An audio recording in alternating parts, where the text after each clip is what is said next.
Hello বন্ধুরা, আজকে বানাবো একদমই নতুন একটা রেসিপি। আশা করছি তোমাদের অনেক ভালো লাগবে। মুসুরির ডাল আর ডিম দিয়ে এত ভালো রেসিপি হয়, না বানালে তো জানতেই পারতাম। তোমরা কিন্তু বাড়িতে এই রেসিপিটা অবশ্যই ট্রাই করো। আমি তোমাদেরকে 100% গ্যারান্টি দিয়ে বলতে পারি অনেক বেশি ভালো লাগবে।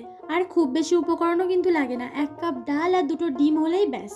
1 কাপ মুসুরির ডাল নিয়ে আমি প্রথমে খুব ভালো করে ধুয়ে নিয়েছি, তারপর ডালটাকে ভিজিয়ে রেখেছিলাম 1 ঘন্টার জন্য। 1 ঘন্টা ভিজিয়ে রাখার পর ডালটা কিন্তু খুব ভালোভাবে ভিজে গেছে, আর দেখতেই পাচ্ছ জলটা অনেকটাই টেনে নিয়েছে।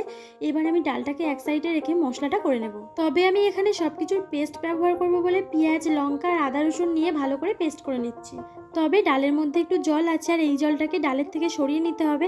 আমি একটা কাপের মধ্যে ঢেলে নিচ্ছি, তার সঙ্গে কিছু ডালও পড়ে যাচ্ছে, তবে আমি জলটাকে ফেলে দিয়ে ডালটাকে আবার নিয়ে নেব। আর ডালের মধ্যে কিন্তু কোনো রকম জল রাখবো না, জলটাকে খুব ভালো করে ছেঁকে নিতে হবে।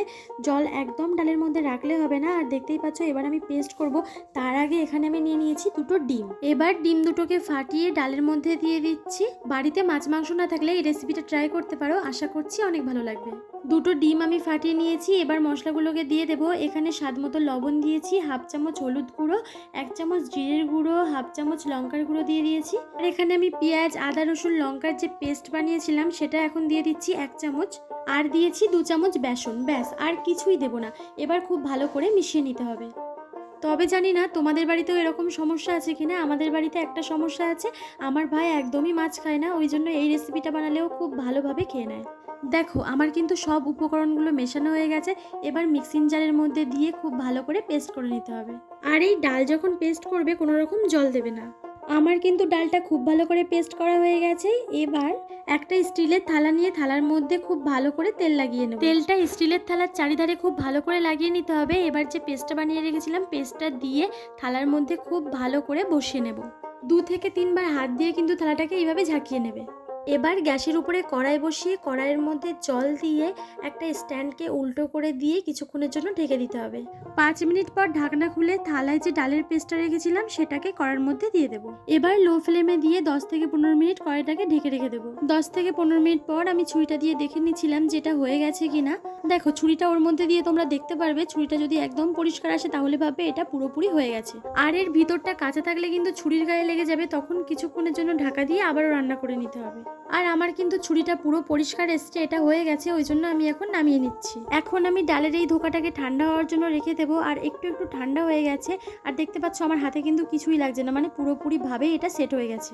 এবার ধোকাটাকে ছোট ছোট টুকরো করে কেটে নিতে হবে। তোমাদের পছন্দ মতো শেপ দিয়ে তোমরা কেটে নেবে। প্রথমে আমি থালার চারিধারে যে ধোকাটা লেগে আছে এটা ছুরি দিয়ে খুব ভালো করে কেটে নিচ্ছি। আর ধোকাটাকে কিন্তু খুব ভালোভাবে ঠান্ডা করার পর তারপর কাটবে।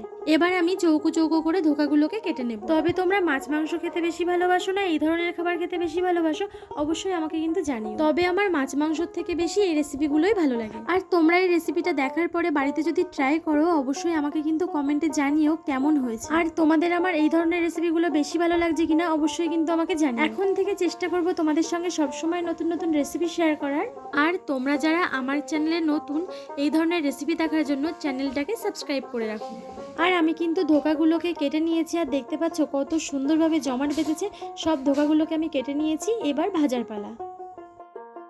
ধোকা জমাট বাঁধাতে গিয়ে আমার কড়াইয়ের অবস্থা খারাপ, ওই জন্য আমি অন্য একটা কড়াইয়ে রান্না করছি। এই কড়াইয়ে যেহেতু আমি একটু ভাজাভুজি করেছিলাম ওই জন্য কড়াইয়ের মধ্যে তেল ছিল, ওই তেলের মধ্যেই আমি কিছুটা পরিমাণে তেল দিয়ে ধোকাগুলোকে ভেজে নেব।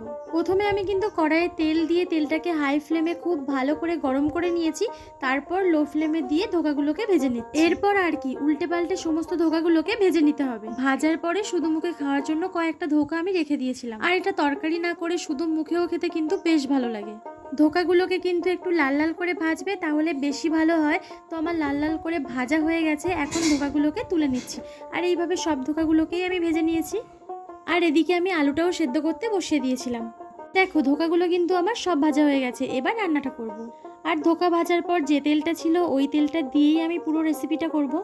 এখন তেলের মধ্যে আমি 2টো শুকনো লঙ্কা দিয়ে দিয়েছি, এবার দিয়ে দেবো 5 ফোড়ন। তারপর পেঁয়াজ, আদা রসুন কাঁচা লঙ্কা দিয়ে যে পেস্টটা করে রেখে দিয়েছিলাম সেটাকে দিয়ে দিয়েছি। এবার খুব ভালো করে নেড়ে চেড়ে এগুলোকে ভেজে নিতে হবে। আর খুব ভালো করে যখন ভাজা হয়ে যাবে তখন সেদ্ধ করে রাখা আলুগুলোকে দিয়ে দিতে হবে।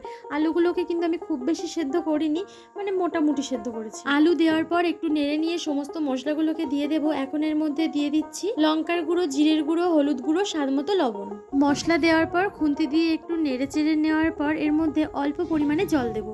অল্প জল দিচ্ছি, তার কারণ হচ্ছে মশলাটা যাতে খুব ভালোভাবে আলুর সঙ্গে মিশে যায়, আর আমি আলুটাকেও খুব ভালো করে কষাতে পারবো, এই জন্য অল্প করে জল দিয়েছি। তবে আলুটাকে কিন্তু খুব ভালো করে কষিয়ে নিতে হবে, আর কষানোর পরে দিয়ে দিচ্ছি জল। আর আমি রান্নার পাশাপাশি কয়েকটা ভ্লগও তোমাদের সঙ্গে শেয়ার করব, তবে কালকে আমার একটা ভ্লগ আসছে, তোমরা কিন্তু মিস করো না। আর তোমরা আমার ভিডিও দেখো কিন্তু কমেন্ট করো না, কমেন্ট করলে আমি তো তোমাদেরকে চিনতে পারি বলো। আর তোমাদের সঙ্গে কিন্তু এই মাসে আমি অনেক নতুন নতুন রেসিপি শেয়ার করব। তবে তোমরা যারা নতুন রান্না শিখছো তাদের জন্য তো খুব ইজি কিছু রেসিপি শেয়ার করবো। আর এদিকে দেখো আমার কিন্তু ঝোলটা ফুটে গেছে, এবার আমি ধোকাগুলোকে ঝোলের মধ্যে দিয়ে দেবো। আর হ্যাঁ, আমার চ্যানেলে কিন্তু গৃহবধূরা বেশি, তাই জন্য আমি দিদিভাইদেরকে বলবো তোমাদের যদি কোনো রেসিপি আমার থেকে দেখতে চাও তাহলে অবশ্যই কিন্তু আমাকে জানিও, আমি চেষ্টা করবো সেই রেসিপি তোমাদের সঙ্গে শেয়ার করা। ঝোলের সঙ্গে কিন্তু ধোকাটাকে কিছুক্ষণ ফুটিয়ে নিতে হবে, তবে ঢাকা দিয়ে দিয়ে তোমরা এই রেসিপিটা করলে বেশি ভালো হয়। 5 থেকে 6 মিনিট আমি ধোকাটাকে ভালো করে ফুটিয়ে নিয়েছি। এবার এর মধ্যে দিয়ে দিচ্ছি গরম মশলা। গরম মশলা দিয়ে খুব ভালো করে নেড়ে চেড়ে মিশিয়ে নিলেই রেডি হয়ে যাবে আমাদের মুসুরির ডাল আর ডিমের ইউনিক একটা রেসিপি। তবে এই রেসিপির নাম কি দেবো আমি কিন্তু জানি না, তোমরা তোমাদের পছন্দ মতো একটা নাম দিয়ে নিও। আশা করছি আমার আজকের এই রেসিপিটা তোমাদের ভালো লেগেছে। ভালো লাগলে অবশ্যই ভিডিওটাকে লাইক করবে, আর নতুন বন্ধু হলে সাবস্ক্রাইব করে পাশে থাকা অল নোটিফিকেশন অন করে দেবে।